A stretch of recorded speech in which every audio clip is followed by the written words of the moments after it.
नमस्कार दोस्तों। समीक्षा अधिकारी के लिए जो हिंदी का पोर्शन हम लोग कर रहे थे उसका आज तीसरा लेक्चर है। इसमें हम लोग एक नए टॉपिक से शुरुआत करेंगे और इस टॉपिक का नाम है वाक्यांश के लिए एक शब्द। मैंने आपसे पहले भी कहा है कि हिंदी हम बहुत आराम से आहिस्ता आहिस्ता पढ़ेंगे, जिससे कि हिंदी ठीक से दिमाग में बैठे। और लोग हिंदी को रिवाइज़ नहीं करते हैं, इसलिए पूरी कोशिश होगी कि हिंदी की जो भी चीज़ें हम लोग अपने कक्षा में पढ़ेंगे, इस इसकी जो भी क्लासेस ली जाएंगी, उसे 100% यहीं पर रटाने का प्रयास किया जाएगा। तो चलिए, आज का जो टॉपिक वाक्यांश के लिए एक शब्द है, उससे संबंधित कुछ चुनिंदा शब्द जो कि परीक्षाओं में अनेक बार पूछे गए हैं और अनेक परीक्षाओं में पूछे गए हैं, और जो भी पेपर सेटर होता है उसके टारगेट पर हमेशा ऐसे ही शब्द जो कि थोड़े से टिपिकल होते हैं हमेशा रहते हैं। तो इन्हें आज देखेंगे। जैसे पहला शब्द है अभूतपूर्व।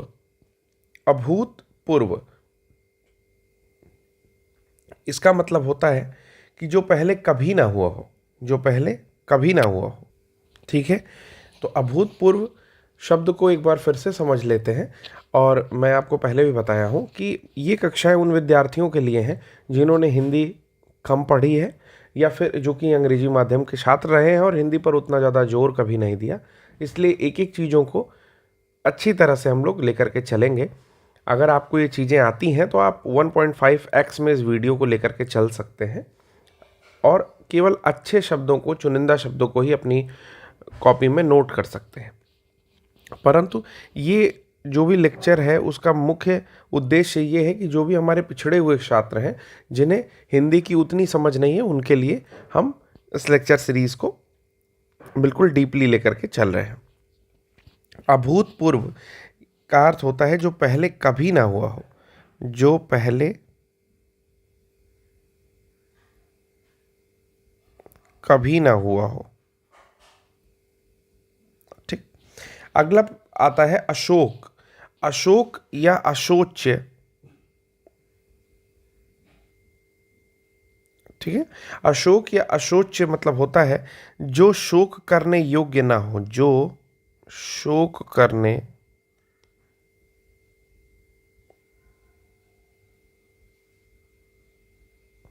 ना हो। ठीक है, तो अशोक अगर आपको कहीं पर परीक्षा में दिखाई देता है तो आप इसको लगाएंगे कि जो शोक करने योग्य ना हो उसे अशोक कहा जाता है। ठीक है, अगला आता है अथाह। ठीक है, तो अथाह का आपको पता है कि थाह नहीं लगेगा, आपने बहुत बार सुन चुका होगा अपने गुरुवर से या फिर घर के लोगों से कि किसी चीज़ का थाह नहीं लग रहा है। ठीक है, इतना गहरा है कि थाह नहीं लग रहा है, अंदाजा नहीं लग रहा, अनुमान नहीं लग रहा है। ठीक है, तो अथाह का मतलब होता है कि जिसकी मात्रा यानी कि गहराई का अंदाजा ना लगे, उसे अथाह कहते हैं। फिर आता है अगोचर। अगोचर एक वर्ड होता है कि तुम हो एक अगोचर सबके प्राणपति। ठीक है, अगर हमने कभी पढ़ रखा होगा ओम जय जगदीश हरे वाला, तो उसमें आता है कि तुम हो एक अगोचर सबके प्राणपति। तो अगोचर शब्द का मतलब क्या होता है, कभी आपने इस बारे में सोचा नहीं होगा, लेकिन अगोचर का मतलब होता है इंद्रियों से परे, जिनको इंद्रियां नहीं जान पाती हैं, इंद्रियों से परे, जिन्हें इंद्रियों से जानना थोड़ा मुश्किल होता है। फिर होता है आयाचित। याचना मतलब जानते हैं, याचना नहीं अब रण होगा, जीवन जय या तो मरण होगा, टकराएंगे नक्षत्र निखर, बरसेगी भू पर वहनी प्रहर, फन शेष नाग का डोलेगा। आपने कभी सुना होगा कृष्ण की चेतावनी, वर्षों तक वन में घूम घूम बाधा विघ्नों को चूम चूम, सह धूप घाम पानी पत्थर पांडव आए कुछ और निखर, सौभाग्य न सब दिन सोता है। देखें आगे क्या होता है। उसी में एक शब्द आता है याचना नहीं अब रण होगा। तो याचित, ठीक है, याचित यानी कि याचना करने से है, तो याचित का होगा अयाचित, इसमें लिखा हुआ है, मतलब जिस चीज की याचना ना की गई हो, जिस वस्तु की मांग ना की गई हो, जिस वस्तु की मांग ना की गई हो। ठीक। अंतर्निर्विष्ट का क्या होता है? अंतर्निर्विष्ट का क्या होता है कि किसी वस्तु के अंदर, अंतर्निर्विष्ट किसी वस्तु के अंदर दूसरी वस्तु, ठीक है, किसी वस्तु के अंदर दूसरी वस्तु अगर स्थित हो तो उसको अंतर्निर्विष्ट कहते हैं। किसी वस्तु के अंदर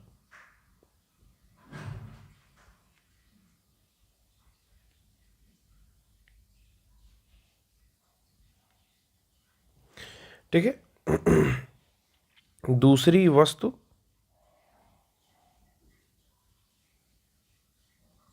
का स्थित होना। फिर कह रहा है अनाक्रांत, ठीक है। आपको पता है कि आक्रांता लोग आक्रमण करते थे। अगर आपने हिस्ट्री पढ़ा होगा तो पता चला होगा कि पश्चिम के आक्रांता जो है भारत पर आक्रमण कर दिए, या इस तरह की चीजें। तो अनाक्रांत यानी कि जिस पर आक्रमण ना किया गया हो, जिस पर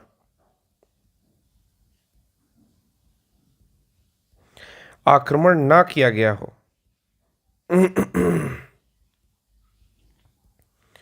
फिर आता है अग्रगण्य, जिसकी गिनती पहले हो। अग्र मतलब आगे और गण्य मतलब गिना जाना, यानी कि जिसकी गिनती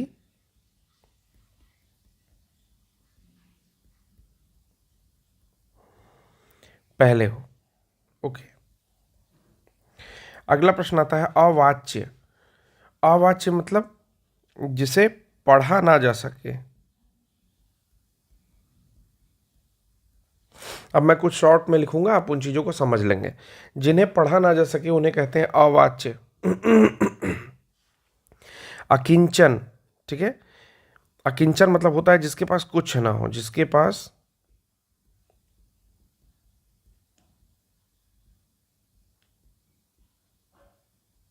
कुछ ना हो।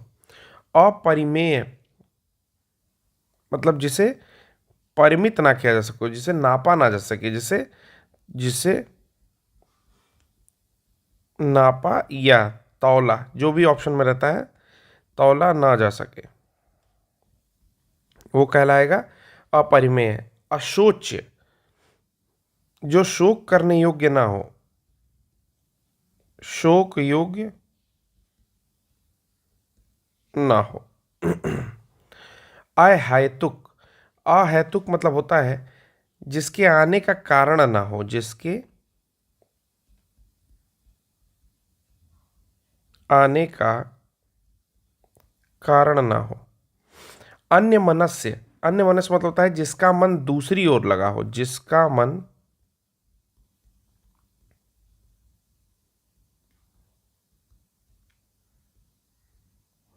जिसका मन दूसरी ओर लगा हो।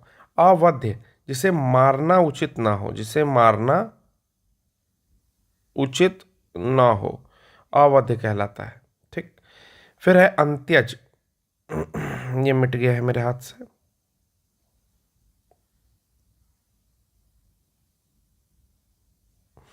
अंत्यज मतलब होता है जिसका जन्म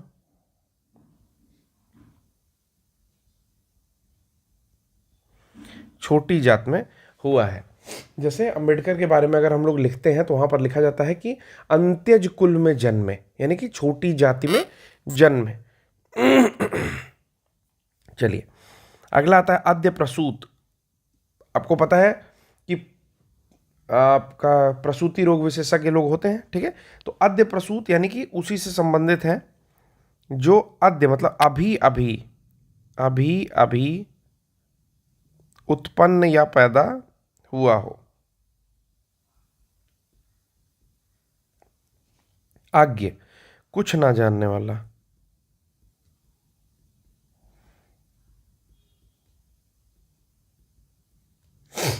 ठीक है। फिर आता है अवीरा, इंपॉर्टेंट वर्ड है,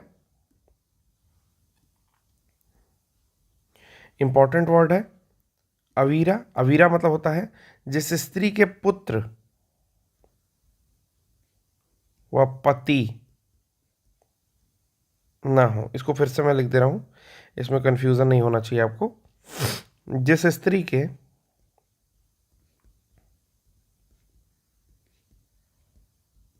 पुत्र तथा पति ना हो वो अवीरा कहलाएगी। अनूढ़ा, अनूढ़ा मतलब होता है अविवाहित महिला, अविवाहित महिला अनूढ़ा कहलाती है। और अन्योढ़ा क्या होता है? दूसरे की विवाहित स्त्री।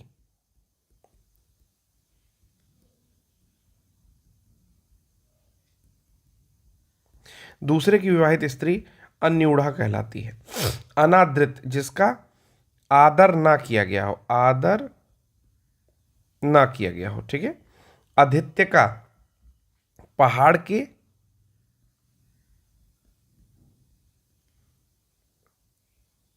ऊपर की समतल भूमि को आदित्य का कहते हैं। ये भी इंपॉर्टेंट वर्ड है, याद रखिएगा, ठीक है। पहाड़ के ऊपरी साइड की जो समतल भूमि होती है उसे आदित्य का कहते हैं। और उपत्यका होता है जो पहाड़ के निचले साइड की समतल भूमि होती है, वो भी आएगा। अनल दग्ध, दग्ध मतलब होता है दागा जाना, जल जाना। और अनल मतलब होता है आग, ठीक। तो आग से झुलसा हुआ, दैट इज अनल दग्ध। अनाहूत, अनाहूत मतलब जिसे बुलाया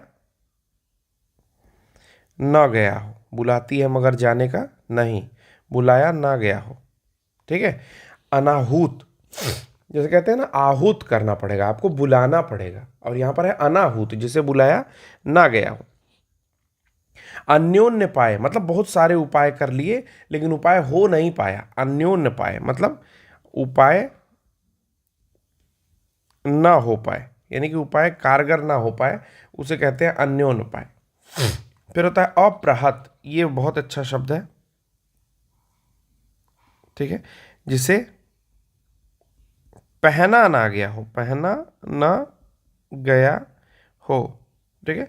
आप वस्त्र से देख सकते हैं इसे, जिसे यानी कि वस्त्र को पहना ना गया हो उसे कहते हैं अप्रहत। अंतःपुर, राजभवन में महिलाओं का निवास, राजभवन में। आपने सुना होगा मैं अंतःपुर को जाता हूं, राजभवन में महिलाओं का जो निवास होता है उन्हें अंतःपुर कहते हैं। अंतः कथा यानी कि कथा के भीतर एक और कथा, ठीक है। कथा के अंदर एक और कथा। अन्नपूर्णा, अन्नपूर्णा मतलब होता है अन्न की अधिष्ठात्री, अन्न की अधिष्ठात्री। अंकेक्षक, जो हिसाब किताब की जांच करता है, जो हिसाब किताब की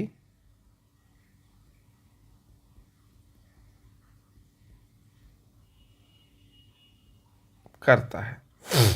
अनेर, अनेर मतलब होता है, ये भी इंपॉर्टेंट है। अनेर, अनेर मतलब होता है बिना देख रेख का जानवर, बिना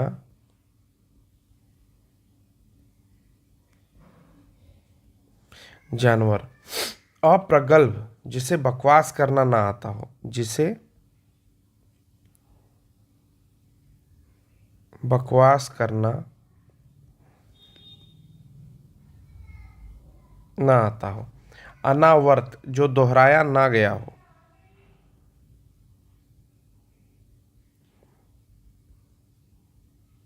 आपने पता होगा, आपको पता होगा आवर्त, हम लोग पढ़ते हैं आवर्त सारणी हिंदी में, ठीक, या पीरियोडिक टेबल। तो पीरियड या पीरियोडिक टेबल में जो पीरियोडिक होता है उसका मतलब होता है आवर्त, यानी कि किसी भी चीज का बार बार चक्कर लगना ही आवर्त कहलाता है। अनावर्त मतलब होगा जिसको दोहराया ना गया हो, जिसकी पुनरावृत्ति रिवीजन टाइप का ना हो रहा, ठीक।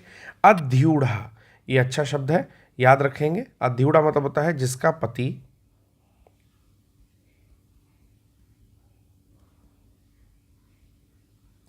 दूसरा विवाह कर ले।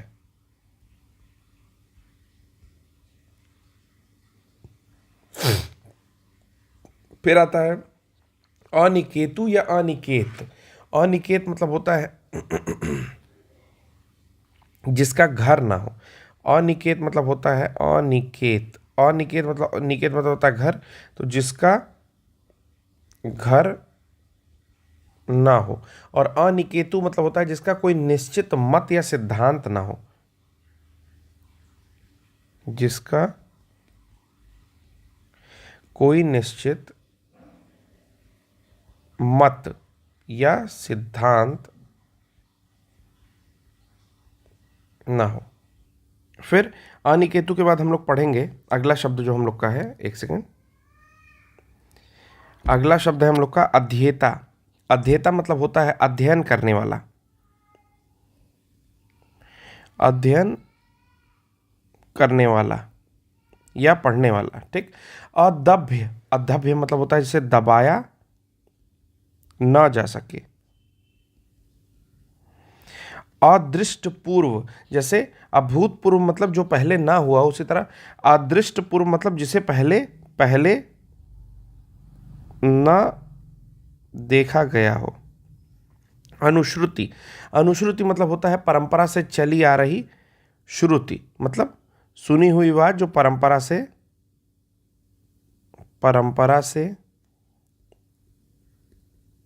चली आ रही श्रुति।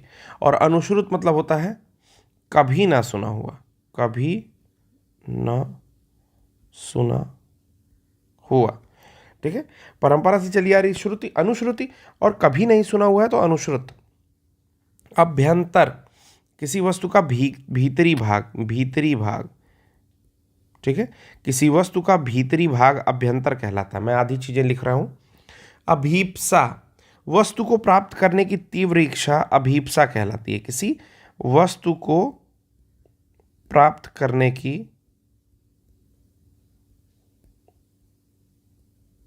तीव्र इच्छा अभीप्सा कहलाती है।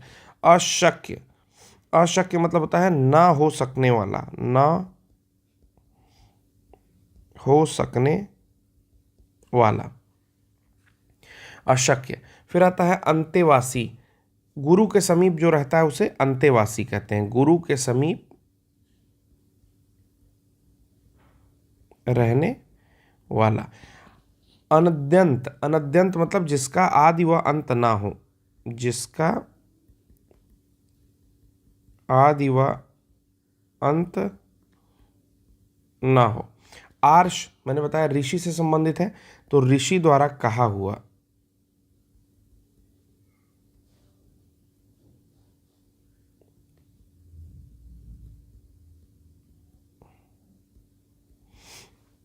ऋषि द्वारा कथित या कहा हुआ। आद्योपांत, आदि से अंत तक।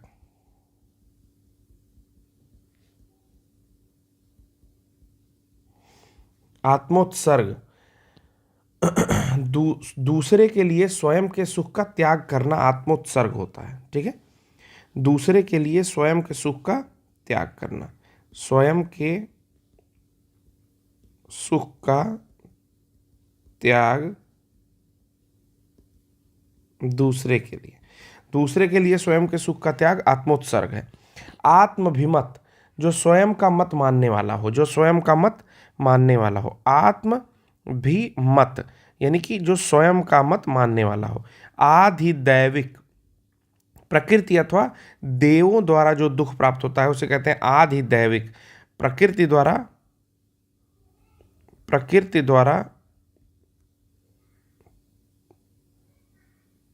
प्राप्त दुख, प्रकृति मतलब देवों द्वारा, प्रकृति अथवा देव द्वारा प्राप्त दुख। आगत पतिका, ये बहुत ही अच्छा शब्द है। जिस स्त्री का पति विदेश में हो उसे कहते हैं आगत पतिका। जिस स्त्री का पति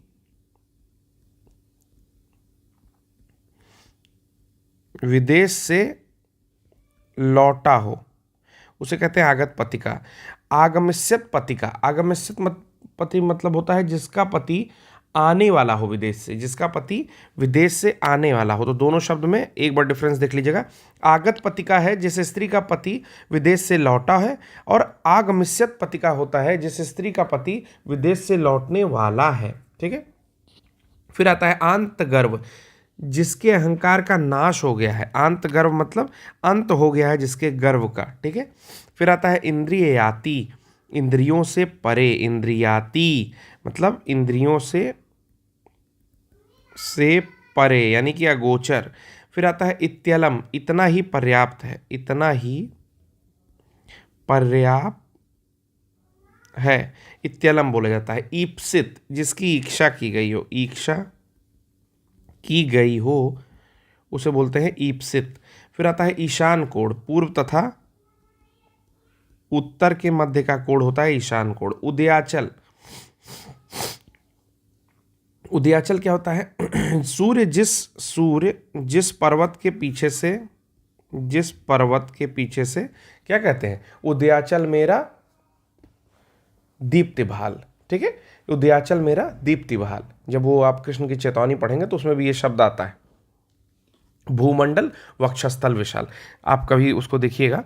भुज परिधि बंद को घेरे है, मैनाक मेरु पग मेरे है, दिप्ते जो नक्षत्र निखर, सब है मेरे मुख के अंदर। दृग हो तो दृश्य कांड देख, मुझ में सारा ब्रह्मांड देख, शतकोटि सूर्य शतकोटि चंद्र, शतकोटि सिंधु सर सिंधु मंद।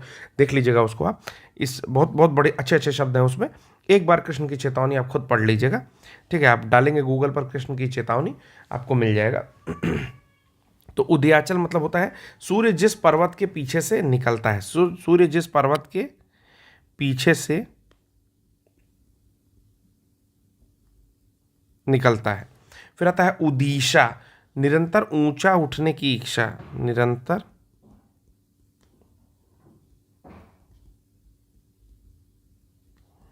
इच्छा, ठीक।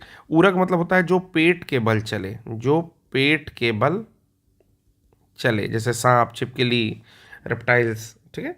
ऊर्ध्वरेत, ऊर्ध्वरेत मतलब ऊपर जो उठता है, मतलब जिसने अपने वीर्य को कपाल में चढ़ा लिया हो, ठीक है। यानी कि वीर्य का ऊपर की गति करना, आपके मेरु रज्जु के माध्यम से, ठीक है, ऊपर की ओर गति करना ऊर्ध्वरेत कहलाता है। औरस, औरस जो है वो शब्द औरत के समान लगता है, ध्यान से देखिए। तो औरस मतलब औरत के समान ही होता है, ठीक है।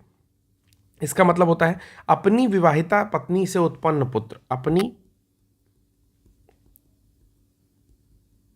विवाहित पत्नी से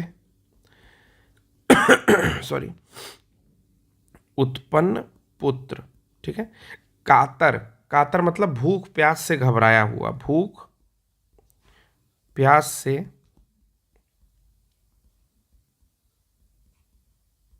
घबराया हुआ।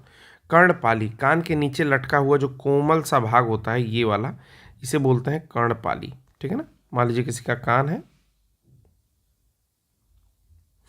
तो ये भाग बोला जाता है कर्णपाली। और कापालिक क्या होता है? कपाल जिसके हाथ में होता है, कपाल जिसके हाथ में हो। कापालिक मतलब क्या हो जाएगा? तांत्रिक, ठीक। फिर होता है कलम तोड़ना, मतलब लेखन का अति उत्तम होना। कुलंगार, अपने ही कुल का नाश करने वाला, अपने ही कुल का नाश करने वाला।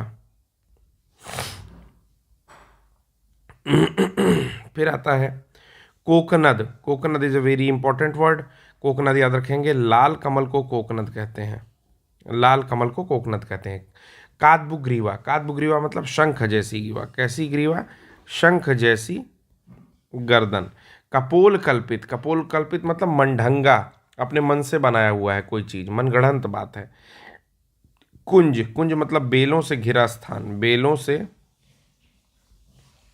घिरा स्थान कुंज कहलाता है। कृष्णाभिसारिका, वह नायिका जो कृष्ण पक्ष के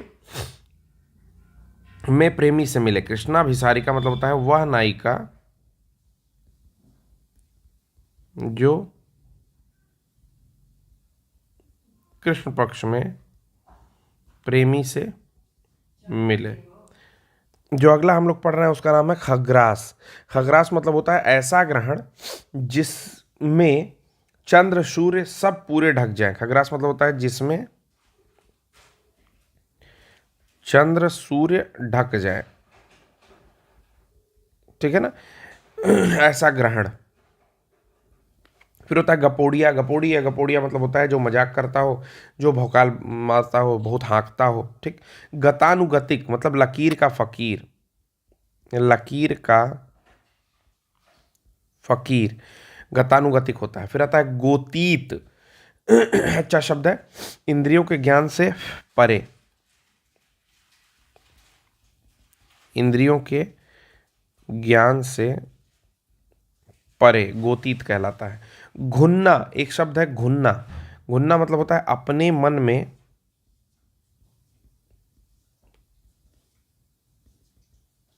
भावों को गुप्त रखने वाला। नेक्स्ट आता है घसियारा, यानी कि घास छीलने वाला।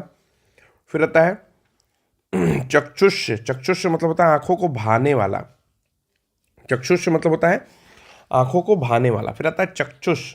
चक्षुष मतलब होता है जो आंखों से संबंधित है, जो आंखों से संबंधित है वो चक्षुष है। चाक्षुष के बाद हम लोग पढ़ेंगे चंपू। तो चंपू शैली के नाम आपने सुना होगा। चंपू शैली में क्या था कि हरिशेन ने जो लिखा था समुद्रगुप्त की स्तुति में, वो चंपू शैली में लिखा था, यानी कि गद्य तथा पद्य जब दोनों मिलाकर लिखा जाता है तो उसे चंपू शैली कहते हैं। मिश्रित काव्य। फिर आता है अच्युत। आपने सुना होगा अच्युतम केशवम कृष्ण दामोदरम, ठीक है, ये अच्युतम केशवम ऐसे करके, तो उसमें अच्युत अच्युत आता है। अच्युत मतलब होता है जिसको अपने स्थान से ना हटाया जा सके। परंतु च्युत मतलब ये होता है कि जो अपने स्थान से, जो अपने स्थान से डिग गया हो, यानी कि डिग गया हो, यानी कि हट गया हो, ठीक। फिर आता है चीनांशुक। चीनांशुक, चीनांशुक मतलब होता है आपका चीन से आने वाला जो रेशमी कपड़ा है। रेशमी कपड़ा कहाँ से आता है? चीन से। तो चीन से आने वाला जो रेशमी कपड़ा उसे चीनांशुक कहते हैं। चिद्विलास, अगला शब्द है चिद्विलास। चिद्विलास मतलब होता है चैतन्य स्वरूप की माया। चैतन्य स्वरूप की माया को बोलते हैं चिद्विलास। तो चिद्विलास क्या होता है? चैतन्य स्वरूप की माया। चौथिया, चौथिया मतलब होता है चौथे दिन बाद जो आएगा, ठीक है। चौथिया मतलब चौथे दिन जो आएगा, 1 2 3 और चौथे दिन, ठीक, तो इसे बोलते हैं चौथिया। फिर उसके अगले चौथे दिन। फिर आता है जिगीसु। जिगीसु मतलब होता है, जिगीसु मतलब होता है विजय पाने की इच्छा। विजय पाने की इच्छा, ठीक है। जैसे तितीर्षा होता है, एक शब्द होता है तितीर्षा, ठीक है, तैरने की तीव्र इच्छा, ठीक है ना। जिगीसु हो गया यहां पर। मुमुक्षु होता है, ठीक। भुभुक्षु होता है खाने की तीव्र इच्छा, मुमुक्षु जीने की तीव्र इच्छा। तो इस तरह के जो शब्द हैं वो भी आपको याद रखने हैं। फिर आता है जारज। जारज मतलब जो अवैध संतान है, जो अवैध संतान है उसे जारज कहते हैं, ठीक है। जमाता, जमाता मतलब बेटी का पति, बेटी का पति, जिसे हम लोग जमाई बोलते हैं। तूणीर एक बहुत इंपॉर्टेंट शब्द है। तूणीर, तूणीर मतलब होता है जिसमें तीर रखा जाता है, उसे हम लोग तूणीर कहते हैं, ठीक है। फिर आता है तकावी। तकावी है किसानों को ऋण के रूप में प्रदान आर्थिक सहायता को तकावी कहते हैं। किसानों को ऋण के रूप में प्रदान वित्त, ठीक है, यह आर्थिक सहायता तकावी कहलाता है। तस्कर, आपको पता है कि अगर चोरी से कोई अवैध व्यापार कर रहे हो तो तस्करी कहलाता है। थान यानी कि चौपाया बांधने का स्थान जो होता है उसे थान कहते हैं। चौपाया बांधने का स्थान थान कहलाता है। अगर आपको ये लेक्चर अच्छा लग रहा हो तो प्लीज़ सब्सक्राइब कर सकते हैं आप चैनल को। उसके साथ साथ अपने दोस्तों में शेयर तो नहीं कर पाएंगे ये लेक्चर, लेकिन इस चैनल को शेयर कर सकते हैं। आरो बैच ज्वाइन कर सकते हैं, और भी जो कर सकते हैं सब कर डालिएगा, ठीक है। दुर्लध्य, दुर्लध्य मतलब होता है जो मार्ग लांघने में दुखमय प्रतीत हो। दुर्लध्य मतलब जो मार्ग लांघने में दुखमय प्रतीत हो उसे कहते हैं दुर्लध्य। त्रियामा, त्रियामा मतलब होता है रात्रि का तीसरा प्रहर। यामा मतलब होता है रात्रि, तो रात्रि का तीसरा पहर, तीसरा पहर त्रियामा कहलाता है। फिर आता है अगला शेपक। शेपक, शेपक मतलब होता है किसी ग्रंथ में अन्य व्यक्ति द्वारा जोड़ा गया भाग। शेपक मतलब होता है मान लीजिए कोई ग्रंथ है जिसके 8 चैप्टर्स बनाए गए हैं, तो 9वां चैप्टर किसी अन्य व्यक्ति द्वारा जोड़ा गया, तो ये 9वां चैप्टर जो है शेपक कहलाएगा। फिर आता है हरावल। सेना का वह भाग जो आगे रहता है उसे हरावल कहते हैं। जैसे आप पिद्दी या प्यादा जानते होंगे, चेस में आगे रहता है, तो हरावल उससे समझ लीजिए कि सेना का वो भाग जो आगे है वो हरावल कहलाता है। फिर आता है हेमंत। हेमंत होता है आपका अगहन और पूस की ऋतु जो होती है उसे हेमंत कहते हैं। अगहन प्लस पूस की जो ऋतु होती है उसे आपका हेमंत कहते हैं। फिर आता है सांघातिक, प्राणों पर संकट लाने वाले को सांघातिक कहते हैं। फिर आता है सरसिज, तालाब में, सर मतलब होता है तालाब, सिज मतलब होता है उत्पन्न होने वाला कमल, ठीक है। तो सरसिज मतलब होता है तालाब में उत्पन्न होने वाला जो कमल है उसे सरसिज कहते हैं। फिर आता है स्ववश्य। स्ववश्य मतलब अपने वश में रहने वाला, स्व है ये, स्ववश्य मतलब अपने वश में रहने वाला। फिर आता है विभु। विभु मतलब होता है जो सब में व्याप्त हो। विषयासक्त, जो इंद्रियों के वशीभूत हो उसे कहते हैं विषयासक्त। फिर आता है वर्धमान। वर्धमान मतलब जो बढ़ रहा है, जो बढ़ रहा है उसे बोलते हैं वर्धमान। फिर आता है वयः संधि। वयः संधि मतलब बचपन जवानी उम्र के मध्य की जो संधि होती है, यहाँ पर बचपन है, ठीक है, कोई छोटा बच्चा है और ये यहाँ पर वो यंग हो गया, ठीक है, इसके मुंह छूछ आ गई, ठीक, या तो चुरकी बना दिया मैं उसको, कोई बात नहीं, ठीक है, थोड़ा बड़ा हो गया, तो इन दोनों के मध्य का जो है इसको बोलेंगे वयः संधि। वागदान। वागदान मतलब होता है एक तरह की रस्म है जिसे वागदान बोलते हैं, ठीक है। वागदत्ता से बना हुआ है, जैसे अपनी पुत्री का विवाह करने का वचन दोगे तो वो वागदत्ता कहलाता है। और वागदान क्या है, इसी रस्म को, अपनी पुत्री का विवाह करने का वचन दिया है और जो रस्में निभा रहे हैं उन्हें वागदान कहते हैं। तो ये भी याद रखिएगा आप। विज्ञ, जिसकी जानकारी बहुत अधिक हो उसे बोलते हैं विज्ञ। जिसकी जानकारी बहुत अधिक हो उसे बोलते हैं विज्ञ। फिर आता है रिक्त। रिक्त मतलब होता है लिगेसी। लिगेसी यानी कि अपने पीछे जो छोड़ के जा रहा है उसे बोलते हैं रिक्त, ठीक है। किसी के मरने के बाद जो अपने पीछे छोड़ के जाता है उसे बोलते हैं रिक्त। रनिवास, जहाँ रानी निवास करती है उसे रनिवास कहते हैं। याक्षुष। याक्षुष मतलब होता है नेत्रों से संबंधित, ठीक है ना। याक्षुष मतलब होता है नेत्रों से संबंधित। फिर आता है मनुहार। मनाने के लिए की गई विनती मनुहार कहलाती है। याक्षुष बता दिया मैंने, ठीक है। महिषी। महिषी मतलब होता है राजा के साथ अभिषेक की हुई रानी। राजा के साथ अभिषेक की हुई रानी। अभिषेक की हुई रानी, ठीक। मृडाल। मृडाल मतलब होता है कमल की डंडी जो होती है, जैसे मान लीजिए कमल है, ठीक है, तो इसकी जो डंडी है इसको बोलते हैं मृडाल, ठीक है ना।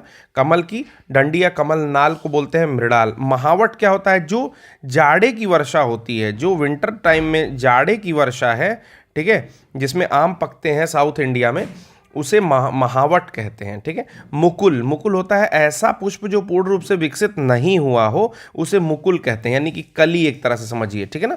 मुकुल मतलब होता है जो ऐसा पुष्प जो विकसित ना हुआ उसे कली कहते हैं। भामिनी बहुत ही अच्छा शब्द है। भामिनी मतलब होता है क्रोध करने वाली स्त्री। क्रोध करने वाली स्त्री को कहते हैं भामिनी। प्रतिभूत, ठीक है। प्रतिभूत मतलब होता है सॉरी, प्रतिभूत नहीं होगा, ये प्रतिभू होगा। प्रतिभू मतलब होता है जमानत करने वाला। जमानत करने वाले को प्रतिभू कहते हैं। फिर होता है प्रष्टव्य, मतलब प्रश्न के रूप में पूछे जाने योग्य। प्रष्टव्य, तव्यत प्रत्यय लगा हुआ है। प्रश्न मतलब होता है प्रश्न के योग्य, पूछे मतलब प्रश्न के रूप में पूछे जाने योग्य। फिर आता है प्रत्युक्त। प्रत्युक्त मतलब होता है उत्तर द्वारा खंडन करके कहा हुआ। प्रत्युक्त मतलब होता है प्रति उत्तर से बना हुआ है। उत्तर द्वारा खंडन करके बना हुआ। फिर आता है पुंडरीक। पुंडरीक मतलब सफेद कमल। सफेद कमल, ठीक। पुरंध्री। पुरंध्री मतलब जिस स्त्री के पुत्र अथवा पति दोनों हों उन्हें कहते हैं पुरंध्र। पुत्र और पति दोनों हों, ठीक है, पुरंध्र। निभ्रांत। निभ्रांत मतलब होता है जिसका, जिसमें या निभ्रांत मतलब होता है उस व्यक्ति के बारे में कह रहा है जिसे कोई भ्रम या संदेह ना हो। नवोढ़ा, हाल में ही ब्याही गई स्त्री, मतलब नव व्याही स्त्री को बोलते हैं नवोढ़ा। निरापद, जिसे किसी की बात का डर ना हो उसे निरापद कहते हैं। निर्निमेष। निर्निमेष मतलब होता है अपलक। अपलक यानी कि अपनी निमेष यानी कि बिना पलक झपकाए जो देखता है उसे बोलते हैं निर्निमेष, एक टक लगातार देखना। ठीक है। निपूति, निपूति मतलब होता है, निपूति मतलब होता है जिस स्त्री के पुत्र ना पैदा हो। ठीक है। जिस स्त्री के, देखिए पूति मतलब पुत्र, ठीक है ना, तो जिस स्त्री के पुत्र ना पैदा हो, पुत्र ना पैदा हो, ठीक है, उसे निपूति कहते हैं। नखलिस्तान ये है कि आपका जैसे मान लीजिए कि कोई भी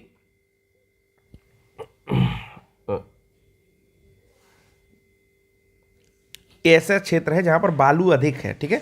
क्या है? बालू अधिक है। बालू के बीच में अगर कोई ग्रीन लैंड आपकी पाई गई, हरे भरे प्रदेश पाए गए, तो उसे नखलिस्तान कहेंगे। ठीक है ना।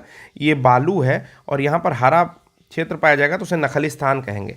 फिर आता है धरणिधर, जो पृथ्वी को धारण करता है। धरणिधर, धरणिधर, धरणिधर मतलब होता है, धर मतलब धरना और ऋणिधर मतलब धर, धर से धरा, धरा से भी समझ सकते हैं। तो पृथ्वी को धरने वाला, पृथ्वी को धरने वाला या धारण करने वाला। फिर आता है धीर ललित, जिस पर लंबी लंबी धारियां, उन्हें धीर ललित कहते हैं। फिर आता है धीवर।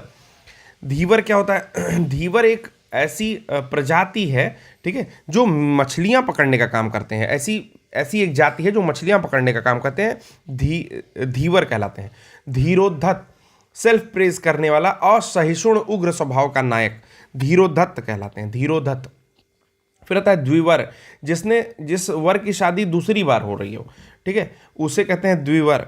फिर आता है दुर्वह, ऐसा बोझ जिससे ढोना कठिन हो उसे कहते हैं दुर्वह।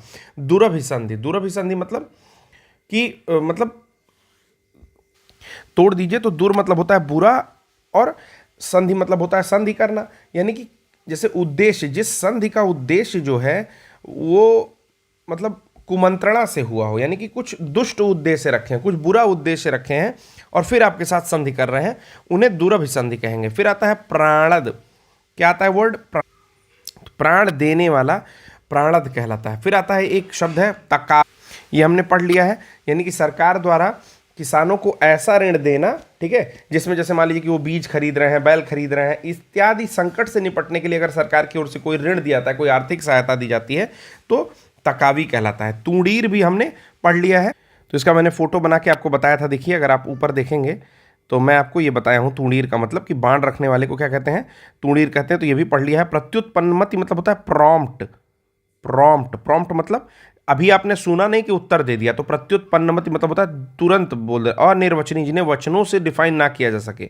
उपत्यका, तो पहाड़ के पास की नीचे की जो समतल जमीन होती है उसे उपत्यका कहते हैं। अवीरा, अवीरा मतलब होता है जिस स्त्री का, ठीक है, जिस महिला का पुरुष और पति ना हो, मतलब सॉरी पति और बच्चा ना हो, उन्हें अवीरा कहते हैं। अधर्मण्य, अधर्मण्य एक शब्द है, यानी कि हु टुक बोरो, जो उधार लेता हो उसे अधर्मण्य कहते हैं। परित्यक्ता, परित्यक्ता मतलब होता है वह स्त्री जिसके पति ने उसे त्याग दिया हो, उसे परित्यक्ता कहते हैं। अंकेक्षक, आय व्यय की जांच करने वाला, ये पढ़ चुके हैं। आगमिष्यत पतिका मतलब जिस स्त्री का पति परदेश से आने वाला हो उसे आगमिष्यत पतिका।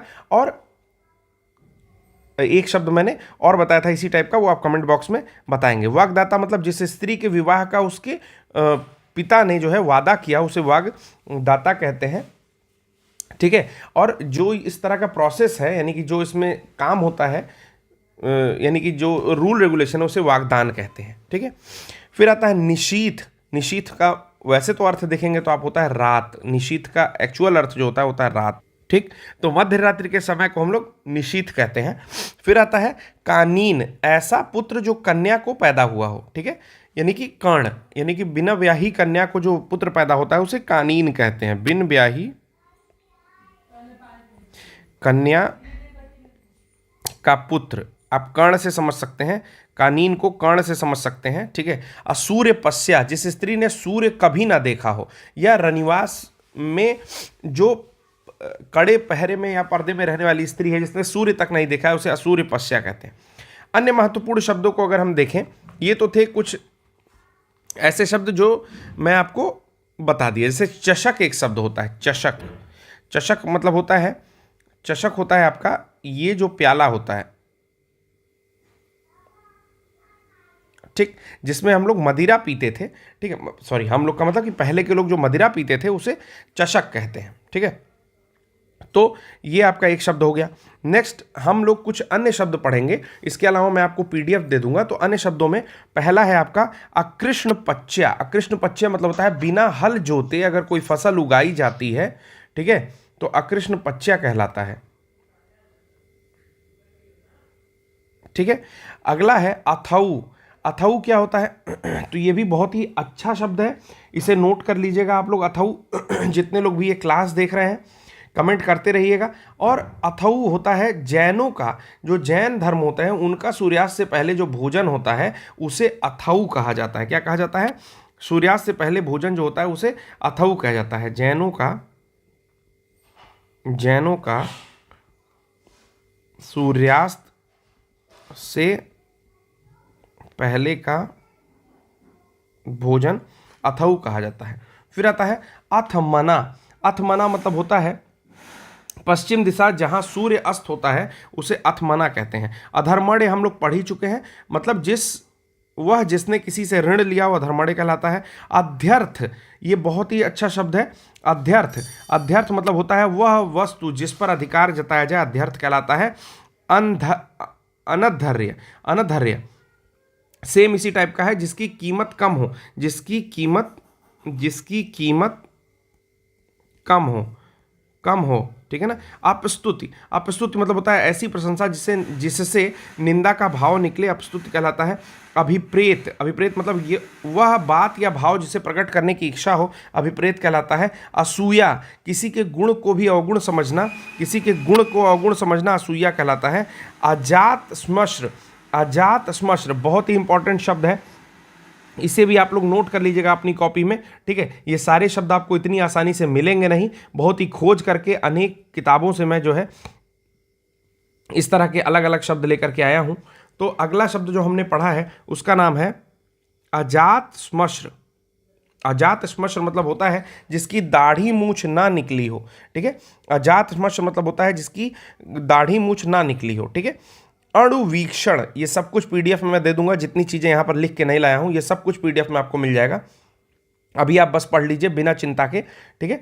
तो अणुवीक्षण, अगला शब्द मैंने बताया आपको अणुवीक्षण, जबरदस्त शब्द है।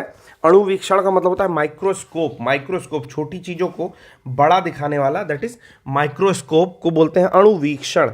अन्य मनस्क, ठीक है। अगला शब्द है अन्य मनस्क, ये भी हम लोग पढ़ चुके हैं, जिसका मन कहीं और हो, जिसका मन ना लग रहा हो कहीं और हो, अन्य मनस्क कहलाता है। फिर एक शब्द आता है जिसका है आश्रव, ठीक है। एक शब्द आता है जिसका आश्रव, आश्रव शब्द का अर्थ होता है वह जो किसी के बंधन का कारण हो, किसी के बंधन का कारण हो उसे कहते हैं आश्रव। फिर एक शब्द होता है आसेतु हिमालय, मतलब सेतु बंध से हिमालय पर्वत तक को आसेतु हिमालय कहते हैं। फिर आता है आर्षवचन। आर्ष मतलब मैंने बताया ऋषि, तो आर्षवचन का अर्थ हो जाएगा जो ऋषियों द्वारा कहे गए वचन है उन्हें हम लोग क्या कहेंगे? आर्ष वचन, ठीक है। अगला शब्द हम लोग देखते हैं, अगला शब्द क्या है? अगला शब्द है हम लोग का अंशभाजन। अंशभाजन, अंशभाजन मतलब होता है जो किसी संपत्ति आदि में अंश का हकदार हो। कोई संपत्ति है तो इसमें एक पोर्शन आपका भी है, तो इसे बोला जाएगा, ठीक है, अंशभाजन। उपत्यका अधित्यका मैं बता दिया कि पहाड़ के ऊपर की भूमि अधित्यका, नीचे की भूमि उपत्यका, ठीक। अगला प्रश्न पर आते हैं, करभोरू एक शब्द है जिसका नाम है करभोरू, यानी कि सुंदर जांघों वाली, यानी कि हाथी के सूंड के समान जांघों वाली स्त्री को बोला जाता है करभोरू। काक बंध्या, तो बंध्या से एक बांझ शब्द का जो निकल ही रहा है, बंध्या से क्या निकल रहा है? बांझ शब्द का अर्थ निकल रहा है, यानी कि जिस स्त्री की एक ही संतान होकर फिर कोई संतान ना हुई हो। काक बंध्या यानी कि एक हुई उसके बाद कुछ नहीं हुई। फिर आता है कुरंग। अगला शब्द है कुरंग, यानी कि कुरकुर शब्द, कुरकुर की ध्वनि करते हुए चलने वाला जो होता है उसे कुरंग बोलते हैं। खलवाट, खलवाट बहुत इंपॉर्टेंट शब्द है, अनेक परीक्षाओं में पूछा गया है। खलवाट को बिल्कुल याद रख लीजिएगा, ठीक है। जिसके सर पर चंडुल, बाला, बाला, ठीक है, बाला को बोलते हैं खलवाट, यानी कि जिसके सर पे एक भी बाल ना हो उसे बोलते हैं बाला, यानी कि जिसके सर पर बाल मत उगे उसे बोलते हैं खलवाट, ठीक। फिर आता है गीति रूपक। अगला है आपका गीति रूपक। तो गीति रूपक का तो अर्थ पता ही चल जा रहा है, वह रूपक जिसमें गद्य कम और पद्य अधिक हो। गीति रूपक मतलब गद्य यानी कि प्रोज कम है और पोएट्री यानी कि पद्य, पद जो है ज़्यादा है उन्हें कहेंगे गीत रूपक, यानी गीत के रूप में हो गया। फिर आता है अगला शब्द गीतलांग, सॉरी गतिलांग, यहाँ पर गात लिख दिया हूँ, नहीं सही है, गतिलांग। गतिलांग मतलब होता है जिसके अंग प्रत्यंग गल गए हों, जिसके अंग प्रत्यंग गल गए हों उसे बोलते हैं गतिलांग। फिर आता है गुरुघ्न। गुरुघ्न, गुरुघ्न शब्द जो है इसका मतलब होता है गुरु की हत्या करने वाला। आपने बागी देखी होगी, बागी, ठीक है, तो बागी मूवी में वो उसकी हत्या कर देता है तो गुरुघ्न है वो, ठीक है। फिर आता है जिज्ञासा। अगला क्या आता है, ज से आता है जिज्ञासा। ये कोई जिज्ञासा नहीं है, जिज्ञासा मतलब जान से मारने की इच्छा, जान से मारने की इच्छा को बोलते हैं जिज्ञासा। फिर आता है टकैत। टकैत को टिकैत से समझ लीजिए, राकेश टिकैत जो था कि धन संपत्ति बहुत ज़्यादा हो जिसके पास, उसे टकैत कहते हैं। तो राकेश टिकैत से समझ लीजिए कि कर तो रहे थे वो आपका जो फार्मर्स थे, जो किसान थे, उनके लिए आंदोलन, लेकिन उनके स्वयं के पास ही जो है बहुत ज़्यादा जमीन थी तो उन्हें टकैत बोला गया, ठीक है। श्रीहत, अगला शब्द आता है श्रीहत, ठीक है। श्री मतलब क्या होता है, श्री मतलब होता है जैसे शोभा, ठीक है, तो जिसकी शोभा या श्री जो है उसका नष्ट हो गया हो उसे श्रीहत कहते हैं। फिर आता है दत्तहस्त। क्या आता है, एक शब्द है दत्तहस्त, ठीक है। हस्त मतलब आपको सबको लगभग पता होगा कि हस्त का एक मतलब होता है आपका जिसे अभय दान या सहारा दिया गया हो, ठीक है। दत्तहस्त यानी कि हाथों से जिसे सपोर्ट किया गया हो उसे क्या बोलेंगे, दत्तहस्त, जिसे अभय दान या सहारा दिया गया हो, दत्तहस्त। फिर आता है दुर्ध्वर। अगला आता है दुर्ध्वर, धा है यहाँ पर, दुर्ध्वर। दुर्ध्वर, दुर्ध्वर का क्या होता है, जिसे पकड़ना कठिन हो, पकड़ना कठिन हो, ठीक है। दौहित्र, एक शब्द आता है दौहित्र। दौहित्र मतलब होता है पुत्री का पुत्र जो होता है उसे दौहित्र कहते हैं, यानी कि पोता, ठीक है। पोते को क्या बोलेंगे, सॉरी नाती, नाती को क्या बोलेंगे, दौहित्र। फिर आता है दित्सा। एक शब्द होता है दित्सा। दित्सा मतलब होता है देने की जिसकी इच्छा है उसे बोलेंगे दित्सा। फिर आता है दुर्धर्ष। एक शब्द आता है दुर्धर्ष। तो दुर्धर्ष शब्द जो है उसका अर्थ होता है जिसे वश में करना कठिन है, वश में करना कठिन है उसे बोलेंगे दुर्धर्ष। फिर आता है नादिहंत। एक शब्द आता है नादिहंत, यानी कि ऋण अगर नहीं चुकाओगे तो नादिहंत बोला जाएगा, ऋण ना चुकाने वाला। नादेतुक। अगला शब्द आता है नासेतुद होता है, सॉरी नासेतुद होता है, ठीक है।